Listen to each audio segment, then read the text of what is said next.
This is WWE superstar Drew McIntyre, and you're listening to the WWE Podcast.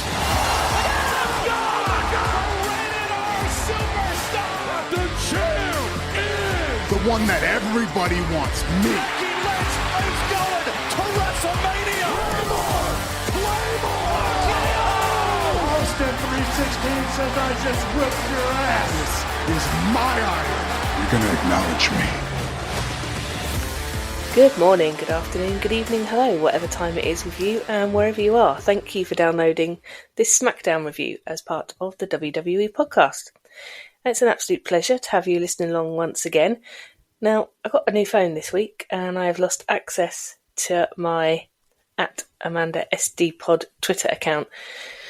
So I'm actually not going to ask you to follow me until I get that sorted. It'll probably take me a few weeks, but I shall try and get back to it as soon as I can. So have you guys seen the Vince series? I'm at the moment halfway through episode 5, which I think is the penultimate one. And wow. The first episode where we hear about Vince's childhood and relationship with his father, it was like the penny dropped. I thought, well, that definitely explains a few things. The footage of the Attitude Era, well, I think we have to be really cautious of judging things that went on then by today's standards. I think we have very different ways of looking back and judging things that have happened in the past. Some of the things they did I'd completely forgotten about. I'm looking forward to hopefully finishing off the series this weekend, but I can see why Vince was so desperate to buy it back from Netflix. It frames him as an absolute arse. The rest of the talent comes off pretty well. Triple H, Stephanie, Shane, etc. And the part where they ask, is Mr. McMahon the same as Vince McMahon? Vince is like, no way. And everyone else is like, yeah, basically he's the same guy. Yeah, really enjoying it. Very interesting. Good to have a peek behind the curtain. And just to quickly touch on Raw, so happy that Jey Uso wins his first ever singles title. Loved that. Absolutely brilliant. And I have to say, somewhat unexpected for sure. So let's dive into the review of this week's SmackDown, which aired on the 27th of September from Oklahoma City. And tonight's show starts off with Randy. He comes out to a massive pop, as always. And I noticed there's a couple of kids in the front row wearing midi Cody outfits, like the whole big expensive jacket thing that he wears. That's very cute and obviously very committed. Must be the parents that are committed, because the kids sure as hell didn't pay for them or make them or whatever. Randy says it's been a minute since he's been back to SmackDown and he's had some business to handle on Raw, but he's really happy to be back in the SmackDown ring this evening. He says he's been in the business a long time and he can count the amount of people he trusts on one hand, and Cody is one of those. He says it's been very hard for him to see Cody team up with Roman, which is the match that's happening at Bad Blood. He says something doesn't add up and he needs an explanation. I'm like, oh my God, Randy, thank you. Me too. I need to know why this is happening. He calls out Cody and literally everything crossed. We finally get a decent explanation. Down comes Cody to his normal huge pop and he asks to Oklahoma, or more importantly, Randy, what they want to talk about. He says he knows Randy wants an explanation and he deserves one more than most people. Cody says perhaps he looks a bit of a fool, but he would rather be a fool than a coward. And he says he has Roman's word and Cody is trusting him. Cody says the WWE Universe also seem to be taking Roman at his word, and the crowd start off a massive OTC chant. Cody says the legend of the Rogue bloodline, which seems to be what we're calling them this week, has grown so much. It is time for it to be killed, and that Randy, as the legend killer, should understand that. They then shake hands in the ring, and Randy tells Cody no problem, unless Cody makes it a problem, which I thought was an interesting little switch at the end. And now down to the ring comes KO, and just as he's about to speak, the new Bloodline music hits and out they come, which is super annoying. Dying to hear what KO's opinion is on this, and I think that's the point. We're obviously not supposed to. Solo says he's happy. 3 of them are in the ring, and he asks Oklahoma to acknowledge him, and he gets his ass booed off. Solo says that he should trust Roman, as he is going to need him. He says KO and Randy will be no use, as they have been useless in taking out the bloodline so far. Which is harsh but fair, actually. Apart from if you look at where Cody and all of his friends took out the bloodline at WrestleMania, although granted that was the old bloodline. KO interrupts and says the only thing to acknowledge is that no one cares what Solo has to say ever. KO wants a match tonight, KO and Randy versus Solo and Fatu. And we still don't know how KO feels, but he did shut down Cody's attempt to make it a 3-on-3 match, so I think we're getting the breadcrumbs. So that's good. We now go to the women's division, and we get a reminder of last week's tag team match to determine the number 1 contender to face Nia. The weird double cover finish that led us to the Bayley vs Naomi match tonight. We go backstage to Nia, who is with Tiffany. She says she doesn't understand last week when they had the chance to get rid of Bayley or Naomi, and that didn't happen. They're still here. She wants Tiffany to explain it to her and grabs her around the throat. She said, if it ends bad for me, it will end really, really bad for you, as in for Tiffany. Nia leaves the room, and Tiffany is looking very sorry for herself. Now, I'm kind of hoping that this storyline runs its course soon. I really liked the Tiffany character before she got hooked up with Nia. She was very strong and athletic and pretty awesome, and she was actually pretty over, if you remember. I think it was Hell in a Cell in Australia, where the fans were going absolutely bonkers for her. But I'm not a fan of the version she's become since Nia. Not enjoying I guess you could say, the lackey version of Tiffy. So I hope this ends soon. We now go back to the ring, and we have the match between Bayley and Naomi.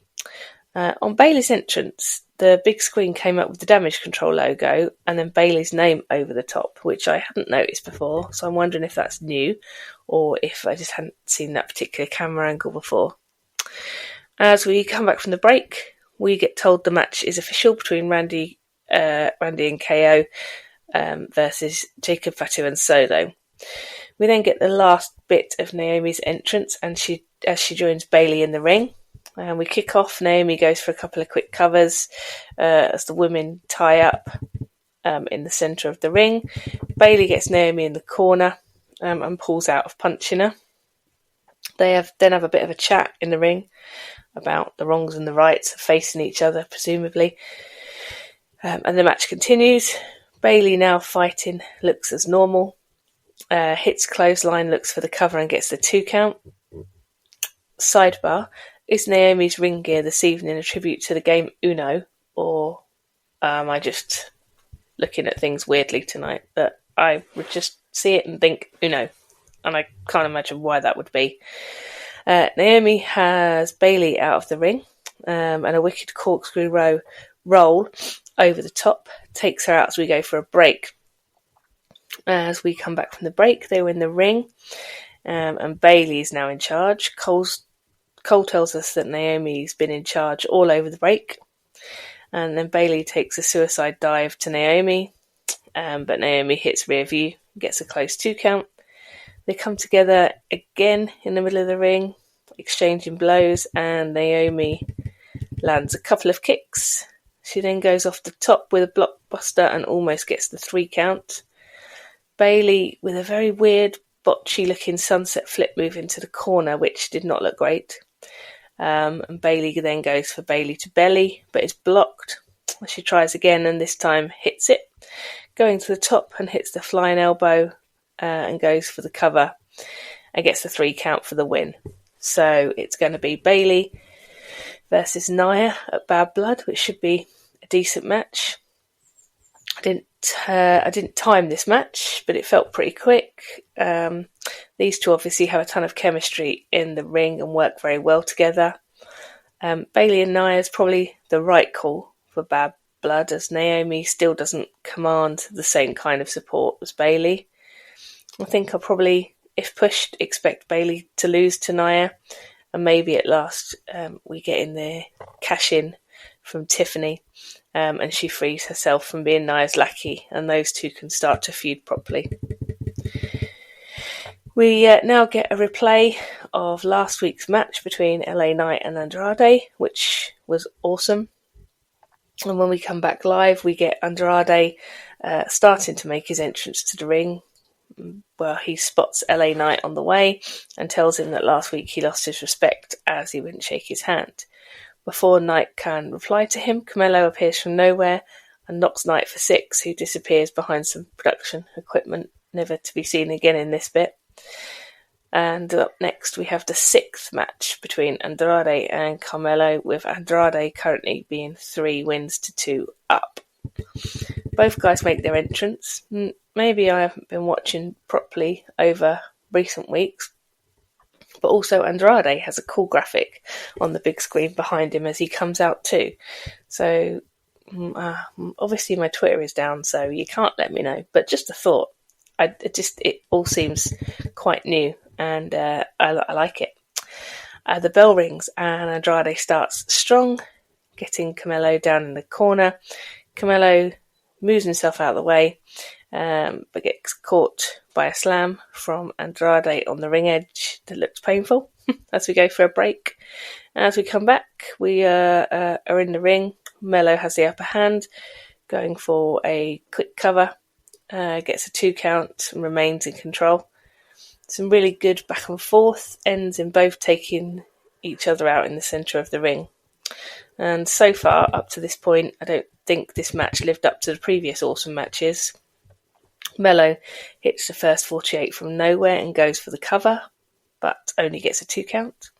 Andrade starts making his comeback and hits double knees in the corner, resulting in another 2 count. Carmelo hits the moves off the ropes, guys. I'm not sure what it was, but it looked a bit like a crossbody, and goes for another 2 count as we go for another break. And I was right, there is for sure more breaks in this version of SmackDown. As we come back, Carmelo has Andrade on the top rope, and both men blocking the moves, with Andrade headbutting Melo off the top. Andrade hits a double moonsault, and Melo kicks out of the cover again in 2. Now, this match is really heating up again. This is much more like it. This is much more like what we've seen in the past. Carmelo hits a face buster and misses the 3 count by playing up to the camera in true Carmelo style. He goes for the top rope, but Andrade intercepts him, looking for the home run from the top, but Carmelo counters mid-air to make it a swinging neck breaker. This was absolutely phenomenal. I've never seen anything like it. That move was amazing. He goes for the cover, but Andrade kicks out. Really, that little set of moves was amazing. Carmelo back up to the top and ends up outside the ring as night music hits, causing a distraction. And off the distraction, Melo nicks a win, rolling up Andrade from behind. And we get some afters between Andrade and Knight. Now Knight wants to shake hands, but Andrade ignores him, leaves the ring, and that was that for the match. This one was a bit of a slow burner, in my opinion. It definitely took some time to reach the heights we've had in our other matches, but when we got there, wow, some of the moves were amazing. Turned out to be another excellent match. This feud made more interesting and given a bit of fresh life as well, with the interjection of LA Knight now involved. So what's going to happen here? What do we think? We obviously can't leave it at 3-3. They said that on commentary as well. So there has to be a decider, surely. And does the winner of that decider get a title shot at night? And does that mean that we think Carmelo will win this time? Who knows? But certainly, I'm here for it. Brilliant stuff, as always, from these two. More exciting possibilities as their programme surely continues. And we now get a reminder of the setup for tonight's main event. And then we go to the locker room where KO and Randy are talking. Cody comes in, says to KO, "We need to talk. I can feel something's wrong." KO says, "Yes, we do, but not now." KO tells Cody not to come out tonight.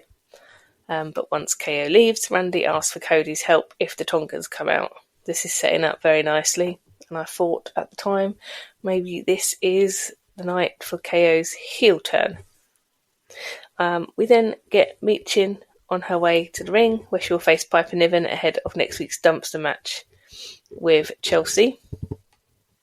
Michin comes out to a decent reaction, which seems to be building week on week. Piper comes out with Chelsea in tow, who has a rubbish bin with her, obviously, because we need to be constantly reminded there's a dumpster match next week.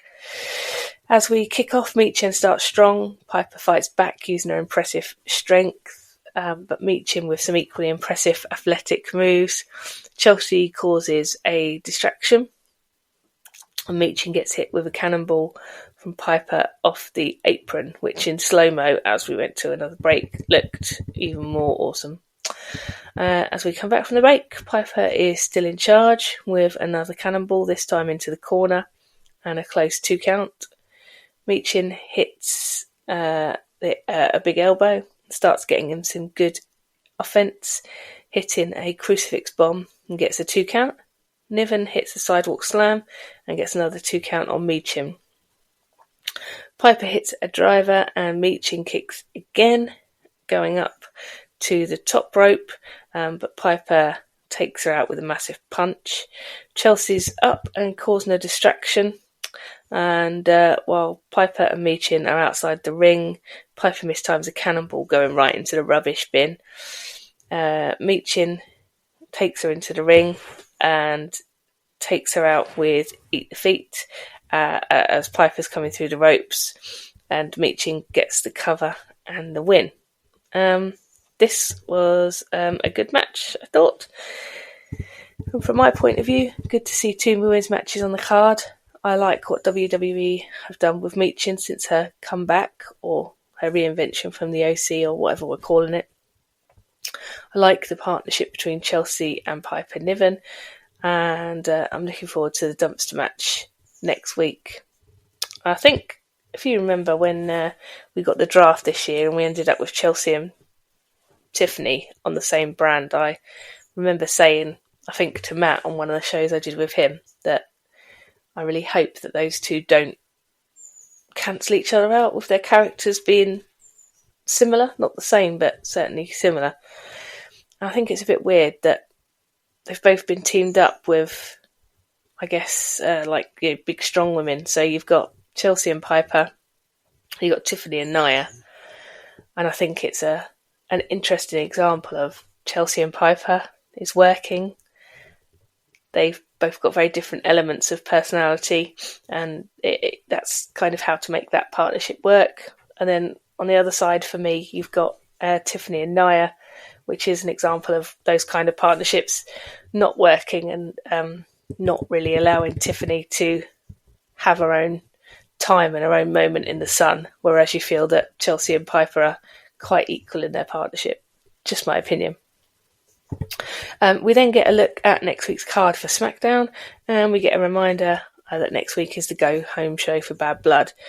So we have the Chelsea and Michin dumpster match. We've got the return of AJ Styles, which will be interesting as always with AJ. Which AJ is coming back, heel or face? All the past sins forgotten or continuing? If you remember, we had the I Quit match with Cody. So yeah, what is going to happen? Which AJ are we getting? That will be fun.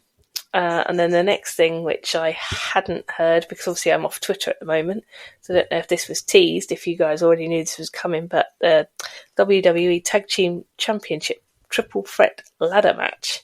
Try to say that with a mouthful of wine gums. Oh, that is going to be awesome. I've got to try and find a way to watch SmackDown next week somehow. We get a vignette for the Triple Threat match with all 3 teams. Great package, as always, from WWE. You can always rely on them to give us a great video package to get these things built. And as always, they did a great job of building the excitement. Before we get the main event, we get a pre-record video from Bianca and Jade, Yawn, wearing ball gowns for some reason. And then I think I figured out what reason it was. That their point of it was to let us know they are going to be hosting Bad Blood next week.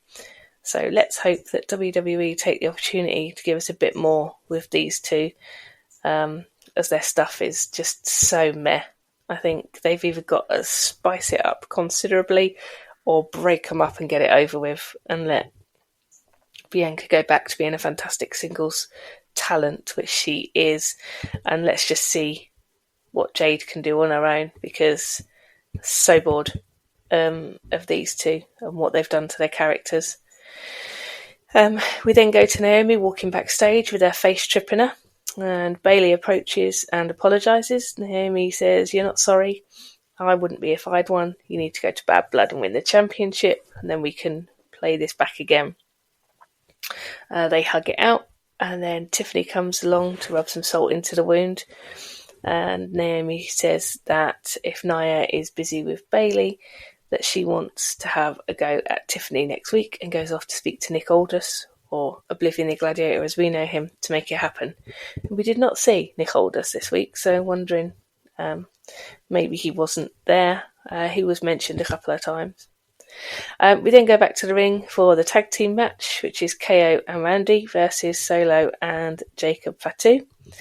We start off with KO and Fatu in the ring, trading blows, as KO takes him down and hits the senton, and then pulls the DX suck it move, which maybe he watched a documentary this week as well, and he's just reminded of that time.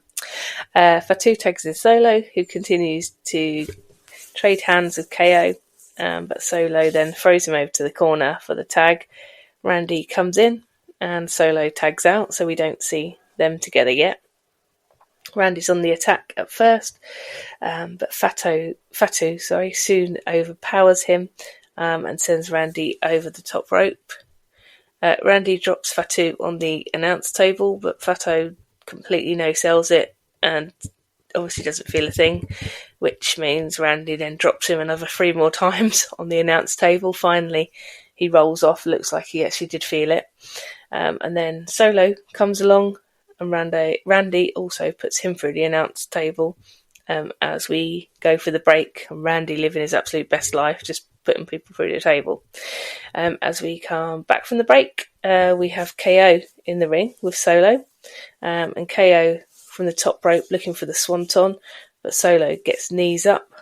Solo then crushes KO in the corner, makes a tag to Fatu. KO again smashed in the corner by first of all Solo, and then Fatu, and KO getting well and truly battered now by Fatu. Solo makes a tag, continuing to beat down KO, who looks to be in big trouble. KO finally manages to make a bit of a comeback and hit an atomic drop, followed by a clothesline to try and make the tag to Randy. Finally, KO makes the tag after some funny kind of pulling a rope kind of weird stuff between him and Solo. Randy is in and landing punches on Solo, following up with a clothesline and a power slam. Fatu in to try and help, but eats the power slam as well. Randy hits the draping DDT, setting up for the RKO, but Fatu with the distraction on the apron, allowing Solo to hit the Samoan drop on Randy. Randy sends Solo over the top as KO starts to recover and wants the tag, which he gets, and takes out Solo and Fatu on the outside. Double senton to both, and a frog splash to Fatu off the apron, all on the outside, which was good stuff. KO hits the swanton successfully this time and gets a 2 count on Solo. And then right on cue, here come the Tongans. Solo hits spinning Solo on KO, who kicks out. At that point, Cody's music hits and he comes out to take care of the Tongans. Randy hits an RKO on Tama Tonga, and back in the ring, KO with a stunner on Solo. He actually gets a 3 count, but the ref is knocked out of the way by Fatu rolling Cody into the ring, meaning that the ref completely missed it. Solo then gets a sneaky cover and the win for the Bloodline. But the headline here is that KO had Solo beat, but was thwarted, albeit accidentally by Cody being at ringside, despite being told not to be there by KO.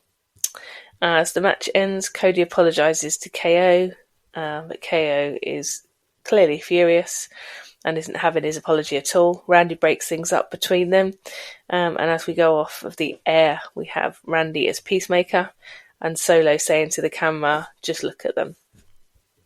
A good angle and a fun way to draw out possible KO heel turn. No Roman this week, but I expect he will appear on next week's show. We still didn't hear KO speak, but I think we are getting an idea of how he feels via his actions. Another good show all in all this week, and having been quite a reminiscent week as a WWE fan with the Vince series, I have to say I think we're in a golden age of wrestling right now. When you see the evolution of where we were and where we are now, think about where we're going in the future. At least I think in the Triple H era, hopefully we're in safe hands. But yeah, a good show. Great build to Bad Blood. Really looking forward to hopefully being able to watch that. So that just about does it for this week's show. Once again, and as always, thank you for having me in your ears. As you know, I am away now for the next 3 weeks, but I know you'll be in very safe hands till I get back. I hope you all have a good few weeks, and remember, until next time, be kind. Thanks for listening to the WWE Podcast. Don't forget to subscribe on your favorite podcast app so you don't miss a show, or head to WWEpodcast.com. And for all of these shows ad-free, head over to patreon.com/WWE Podcast. Until then, we'll see you next time.